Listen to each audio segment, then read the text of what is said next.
Raising women's voices, one story at a time. Welcome to the She Said Project podcast.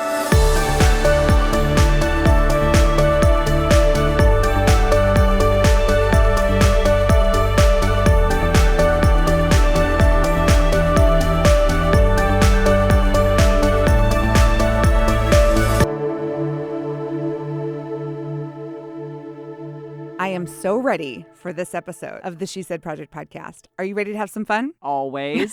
Duh.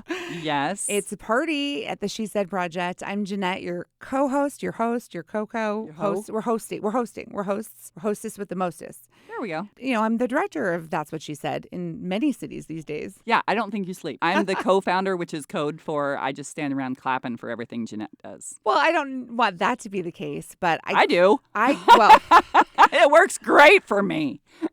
I always tell people it's like an open adoption, birth mom, adoptive mom, come visit anytime. I'm raising the kid. What do you think? They're happy. They're healthy. Everything's okay. Your baby's growing. We're in 14 cities. We're in our 10th season of the podcast. I am so proud and excited and exhausted, but really it's all because of the mission you guys set at the very beginning. Women need a microphone. Women's voices deserve to be heard. And let's start here. And you started with a one-night storytelling event in Champaign-Urbana. I thought you were going to say One Night Stand, and I was like, I thought we weren't talking about that. That's for a different show. That's a different show. But the thing is that women have been telling stories since the dawn of time. So like we didn't have any big grand idea. The only thing that we brought that was different was we just had a microphone. You had a stage and a microphone, and a lot of people who showed up and said, yes, how can we help? And I was one of those meager people in year 3. I cornered you in a parking lot, said, how can I help? And I think one of the most fascinating things about this journey was the things that you shared that were stressors for you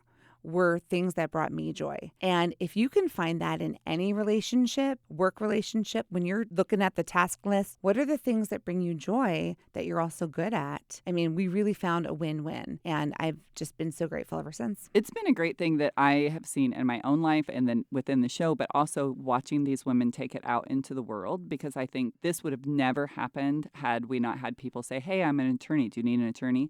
Hey, I'm a graphic designer. People offered help that we didn't even know we needed. So now I think, okay, don't just bask in that. When I see someone else doing something awesome, now I have to reach out and say, Step up and offer do your you help. need Oh, I love somebody that. to tell inappropriate jokes at your party? I'm Which here for you. she's very good at. That's great. I mean, I often need, the entertainment for the night. Yeah. But I am not the only one who saw the value in bringing an event like this to the women of your community. In fact, one of your very best friends from college, from your college years, reached out to you in year 3 or 4, a couple years ago now, and wanted to bring That's What She Said to St. Louis. It's the whole thing of women connecting with women supporting women. And Jenny Miller Pratt is one of the most supportive people I have ever met. She makes you feel like you're 6 foot tall. Wait, I am 6 foot tall, but makes me feel bulletproof. She's so wonderful. And she had been that person for me in college. So then to get to go to her community, to St. Louis, which is a city I love very much, and then to see her doing it with all these other women and seeing her build up and support and put a microphone in front of them. Pretty fantastic. Yeah, just to show up the day of the show, sit in the audience and go, let's hear what the women of St. Louis have to say. And today's guest is from the 3rd That's What She Said St. Louis in 2024. Yeah, we're so excited to welcome her to the show.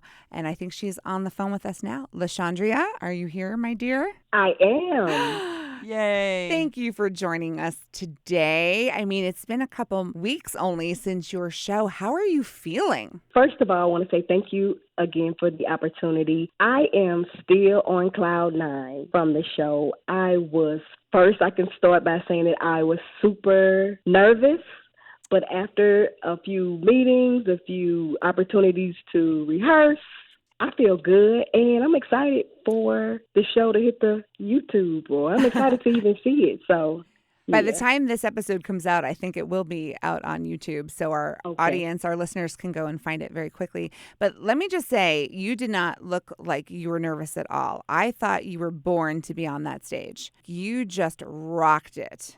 So what I wanted to do was, and the reason that it felt like that, because I wanted to tell my story so that the audience could actually relate to me on a personal level, just to see me as a source of strength, wisdom, and some empowerment, and invite women to be more encouraged and resilient. It took a lot because I was sharing a story that I had held in for over 20 years. But once I got in front of the stage, I was just like, I'm just going to say it. And it happened. And I believe the audience enjoyed it.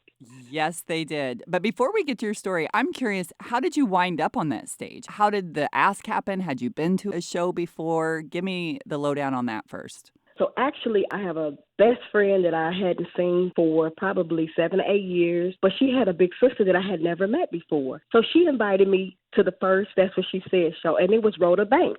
So I was there for two reasons. It was my first show, and I was there to meet my best friend's big sister. So I came, I enjoyed, I met Rhoda, and I've been talking and being friends with Rhoda for the last 2 years, and she nominated me. Oh, I saw Rhoda at your show. We've had the Rhoda experience. We know. Yes, the Rhoda experience. It is an and experience. I have. Absolutely. So we're going to share your story with our listeners today. And I don't know if we need a disclaimer or not, but I just want to be clear. This is your story from your point of view, something you lived through.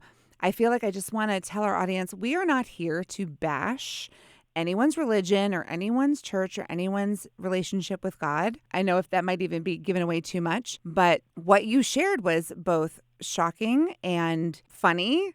And, you got a bunch of women riled up, cheering you on. But if you really stop and think about it, you experienced something that was not okay. Yes, humiliating and embarrassing. But you gave us all permission to laugh that night. So for that, Absolutely. I thank you. So let's just roll the tape. Let's just hit the button, I guess. Okay. But we're going to hear it in your words, and then we're going to talk about it, okay? Okay. So to our friends out there who are just getting to know LaShondria Hunt for the first time, this is her story on stage, and that's what she said. St. Louis 2024.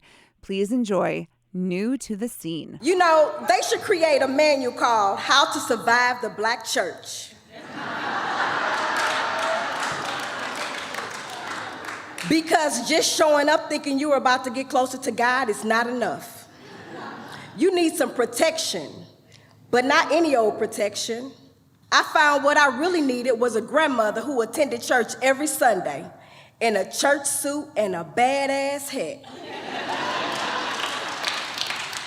I found those were the people who were well respected and most protected. In my early 20s, I felt like something was missing from my life. I didn't know what my passion or purpose was. I was just out here existing. And if you know me, if I'm looking for something, you know I'm going to find it. Well, I'm not sure, but I decided to go find God. I recall the day like it was yesterday. It's in me, stuck. Now, keep in mind, I have never been to church as an adult. I didn't have any church clothes, money, or even a Bible. I had heard great things about the place, so I figured that's where you find God. Everything I heard made me think that it was heaven on earth. Now, if the church is heaven, then that means the people are the angels, so the pastor would be God. Now you see where I'm going with this. So, not only was I missing that grandmother in that badass hat, I was also missing church clothes. So what I wore was a tight skirt, a tight shirt, and some cute heels. My body was shaped up and banging. I was killing it for my first day of church.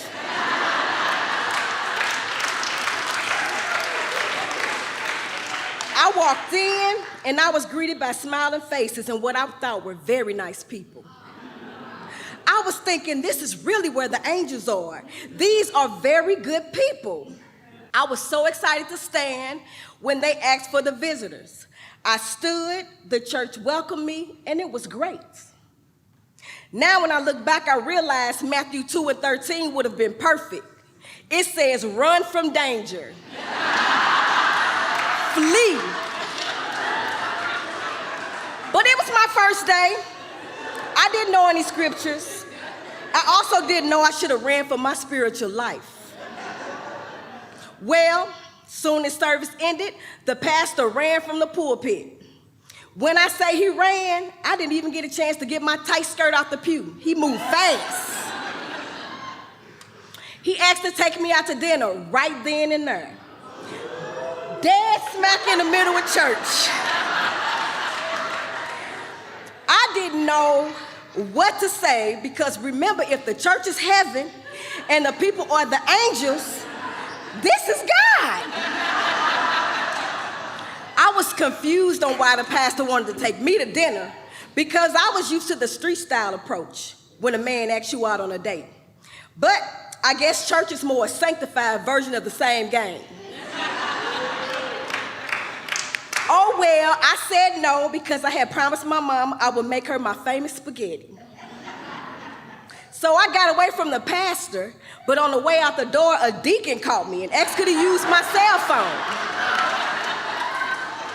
I was thinking, it's 2003, everybody got cell phones. But I went ahead and gave him my phone number because I'm new here. The deacon put his cell phone number in my phone, locked it in, and said, call him. If I could be frank, I didn't know what the hell was going on my first day of church. I got out of there, but I came back the next week because the choir was awesome, the pastor could preach, and I thought it was what I needed. I also thought it was what my son needed, my mama needed, my aunt and uncle, even my best friend and her daughter. I quickly decided that everybody needed God. I was walking the walk, and about 2 months later, I was involved in Sunday school, Tuesday night teaching, Bible study. I had even joined the choir, and I was the treasurer for Sunday school. I mean, I was all the way in. And along the way, I found myself in bed with the pastor. Well, let me tell you, heaven on earth quickly turned into hell in church. Especially when the women found out I was dating a pastor. He was out loud about me and very quiet about the other women. Yeah, I said it, the other women. It was a lot of them. It took a while, but I finally realized I was losing while I was attending church. I lost confidence, I lost faith, I lost self-esteem, and I had also lost a desire that I once had for God. I also lost my best friend. Remember the one I had brought and I was so excited about the angels? Turns out, she was in bed with the pastor too. Well,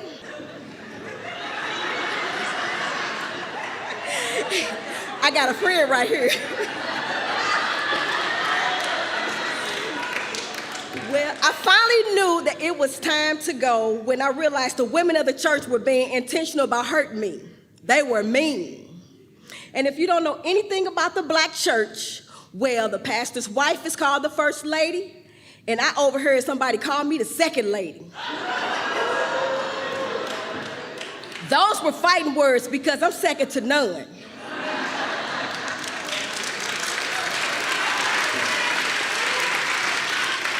But that's when I knew it was time to go. It was too much, so I left. I spent some time depressed, but not a long time, though. I still couldn't believe I went to church to find God and got hurt. So after spending 4 years looking for God, I had decided he was going to have to come find me. And I'll be honest, I was kicking it. I was loving every minute of it. I was traveling to new places. I was partying with friends. Drinks was flowing, club hopping like there was no tomorrow. I was living life to the absolute fullest. And somewhere in the mix, I even found true love. I met my person, I had another baby, and I thought I had it all. But every now and then, I catch myself wondering, is there more to life? I still had that desire to find true passion and purpose. But little did I know my cousin Adrian would be the guide. Randomly, my cousin asked me to coordinate her wedding, and I said no. Because I had no idea why she would be asking me to do something so big. There's no way I could do that. She told me I was bossy and a good planner and said, yes, you could do that. Well, I finally agreed, and on July 5th, 2017, I coordinated her wedding. And let me just say, I did excellent. It went great. It was perfect, to say the least. And here's the crazy thing. Instead of going out looking for God, I found something even better. I found something I was able to do from my heart, and it came very easy. Now, 21 years later, I'm a wedding day coordinator. I am the proud owner of Shine Love Events.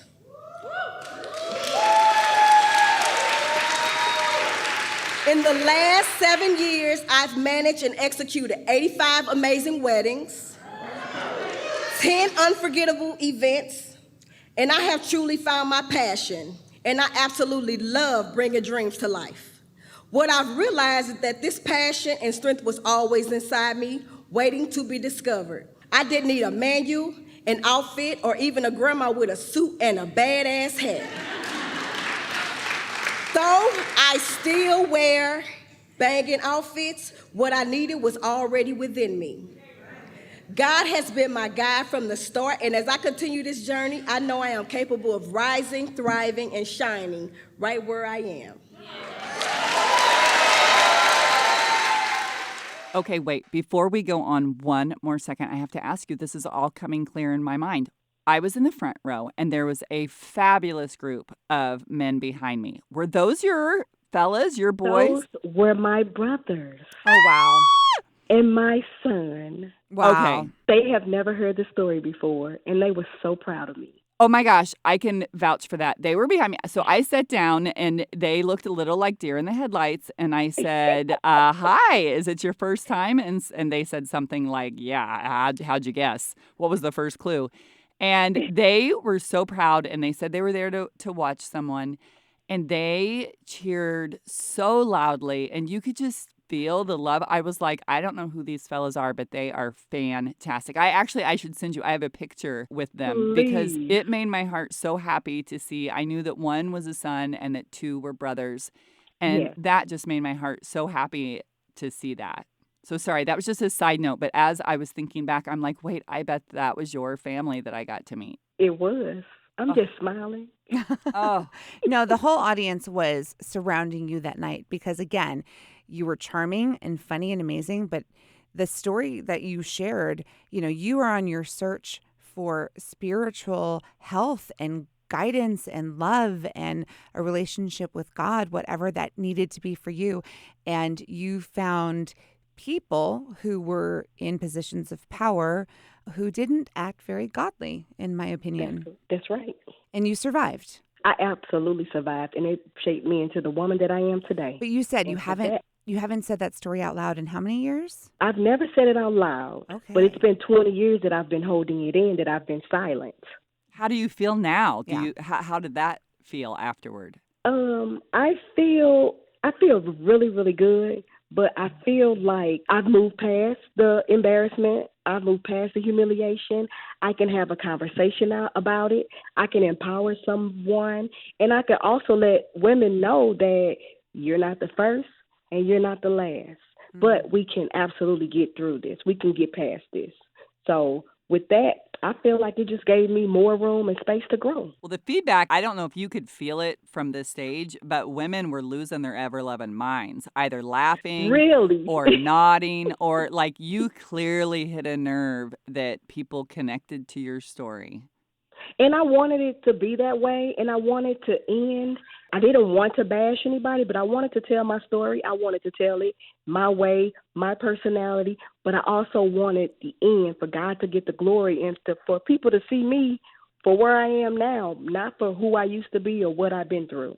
That was So that was very important to me. Yeah, that was just one experience, one slice of time. That doesn't define church or your relationship, but I love how you opened it. There should be a guidebook for this because Absolutely. you jumped in sight unseen, and unfortunately the first impression wasn't a great one, but you didn't give up. You found what you needed. It just took a little bit more time. Right. And then you give back, like you get involved. You want to make the world a better place. You want people to find, God or whatever it is they need to feel whole. Yes, absolutely. I still want people to know that, that was my experience, and I made it out, so it could be their experience. I didn't want to bash anyone. I didn't, that's why I wanted to say it in my way. I wanted to be funny, but I still wanted people to know that, there's other ways to find yourself. And then it may not come when you think it should come or when you think it should be there. It took me, 21 years, and here I am now. Yeah, but people should be held accountable for their actions. It isn't one church or one group, it is an individual who made a bad choice and should be held accountable. And that's for every woman who feels like they cannot tell their story, who have been through something or someone victimized them, and like you kept quiet for so long, and you found quite a big stage to let it all out. But I want to use this opportunity to just tell women who have been through something traumatic that saying it out loud is so healthy and so important. And if something happens, you need to talk about it and you need to find help. You didn't just survive, you thrived. It was just so great to see you and such it coming from what appeared to be such a place of healthy lifestyle, and you were up there just shining like a diamond. And I thought, oh my goodness. Anne Lamott, an author, said, if you didn't want me to write bad things about you, you should have been nicer. So I was like, I totally agree with that. You don't want me to tell the story. You shouldn't have great. behaved like that. That's Absolutely. right. That's Absolutely. Right. But I just want people to feel encouraged, and be able, like you say, be able to share their own story. And with me, I have a passion for helping women. I love women. I love being a woman. I love empowering women.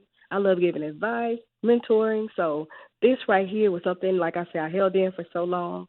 This gave me a platform. I would have never thought in a million years. I didn't know. I know I wanted to tell my story, but I never thought that I would get this opportunity. So I'm thankful for that just as a whole. Loud and proud, my friend. And I love that you shared in the second half of your story that you found your calling. I did. Yes. And you're good at it. I was just telling my friends today that when I hit 100 weddings, I'm going to throw this big party.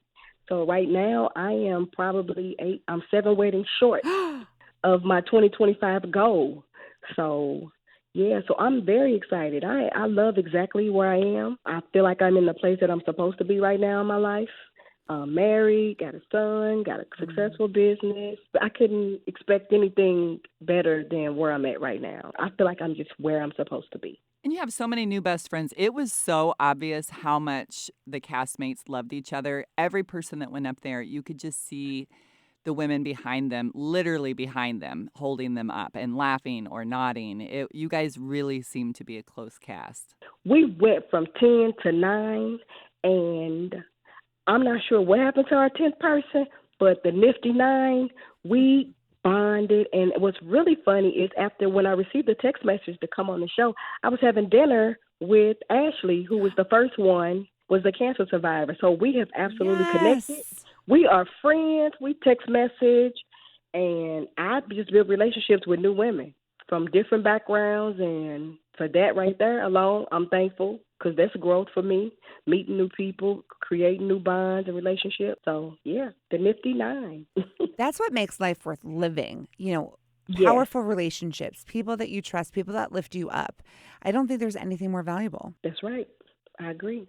What was your resistance when your friend told you to be her wedding planner? I remember you saying that you were like, not me. What was that resistance? Was it doubt? Was it outside your comfort zone? Because I want to learn the lesson here of how you embraced your gifts. Well, when she asked me to do it, I wasn't familiar with weddings. I wasn't familiar with coordinating weddings or wedding planning. I had been married, but I didn't remember anything about the process.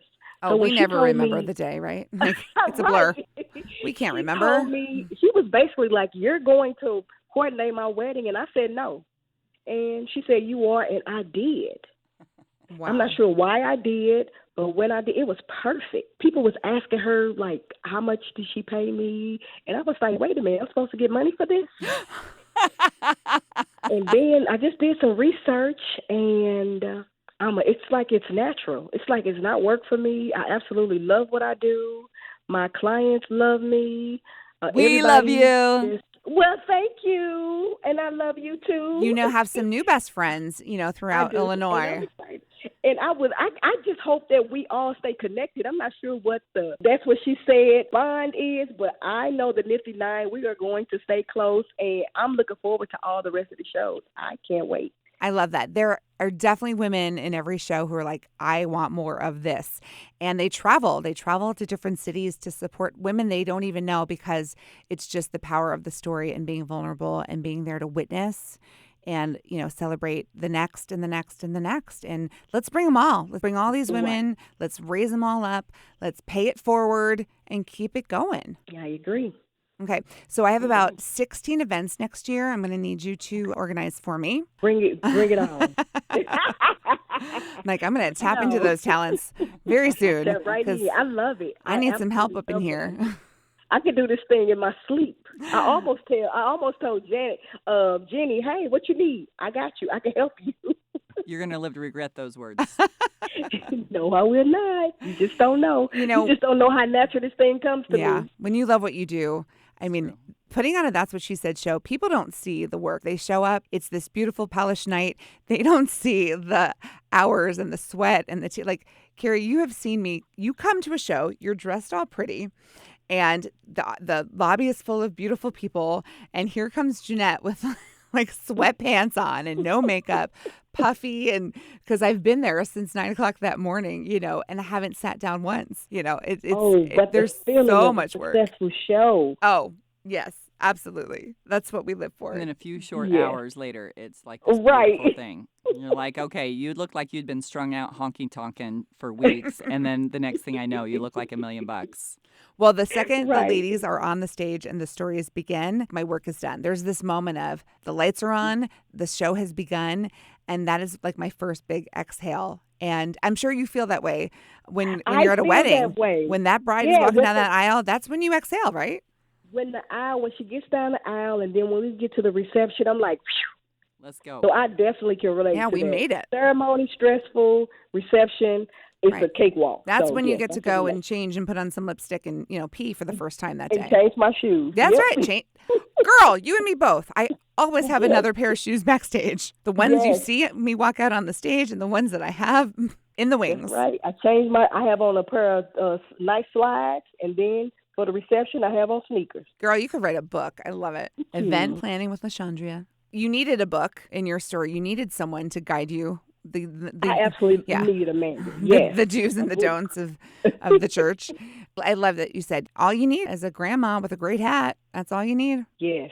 I think you called it. Didn't you call it a badass hat? She did. A badass hat. Loved it. Love that.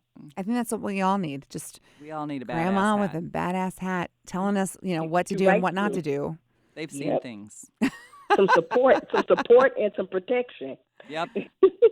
Well, you certainly enlightened us and, shared your beautiful spirit and your feistiness. I mean, I know this was a long time ago, but girl, you are just a force. Thank you. You are welcome. And thank you for... This is all me. And this is all me all the time. This is you all the time. So this is me all the time. So that wasn't even a performance on that stage. That was just you being you. That was my real personality. That was the real me. Well, you are a natural storyteller because we loved it. Thank you. You are welcome. Thank you so much. Thank you for having me, ladies. Oh, thank you. And tell those men in your life they got big points. I they cannot really wait to call me. them. And do not forget to send me the picture. I will. They were so proud of me. They were so proud of me. Yes. And I thought in case you were on the stage and couldn't see or couldn't hear, but they were so proud, and it was such a touching thing to be able to watch. Yes, I was a little nervous because, like I said, they never knew what I experienced. So then when I had the opportunity, my brother was like, wow. I'm sure the one that you was talking to is the one who, he was just like, wow, I'm so proud of you. I'm so proud that you had this opportunity and that you had the courage to tell your story. I didn't know that happened. But you know what was extra special about those guys, and I commented on it that night? They went wild for you, but they cheered for everyone. See, that's good. They're my people. It's like those are your people. They obviously, they were cheering for the person that they loved and were there to support. But they gave it up for everybody. And I thought, that's your son and your brothers. Like, you should be so proud of how you raised him and that those are your brothers. I am so excited. I cannot wait to call him. They're going to be like, oh, no, we thought we shook her. We got a restraining order. Right. You know, people ask me all the time, do men come to this thing? And let me just say yes. And we love when men show up to cheer on the women on the show because, I mean, they need to hear these stories first and foremost. They need to learn from our experiences and truly listen. Oh my God, listening is such a powerful gift, but we love it when men come out to watch That's What She Said and sometimes are the loudest cheering from the crowd. It's amazing. So if we have any men listening here today, thank you for showing up to support the women of That's What She Said. You know, it's just a matter of time before That's What He Said is going to roll up here. Right. I mean, men have important, powerful stories too, but we can all learn from each other's stories and experiences if we just take time to listen. I'm just so grateful that you said yes to stepping up and going through this experience because we need women like you out there, LaShondria. And thank you. You're welcome. And if you need somebody in show 20, the reunion show. The reunion show, of course. Call me. Look, the reunion show. She's already planning. I'll be available. That's Done. what she's doing. Yes. She's planning. She's planning ahead. She's using her gifts. I love it. I love you. I love you, Carrie. I love everybody. We got a whole lot of love flowing around here. We just have way too much fun here. We could just talk all night. But LaShondria, we're going to let you go, and we're going to just say thank you to all our friends and fans who make the She Said Project podcast possible, and we hope to see you at the next That's What She Said. Over and out. Thank you for listening to the She Said Project podcast in partnership with Illinois Public Media. All materials contained in the podcast are the exclusive property of the She Said Project and That's What She Said, LLC. For more information on our live shows, go to shesaidproject.com. This podcast was made possible with support from Carl and Health Alliance and presented by Sterling Wealth Management, empowering women to live their best lives.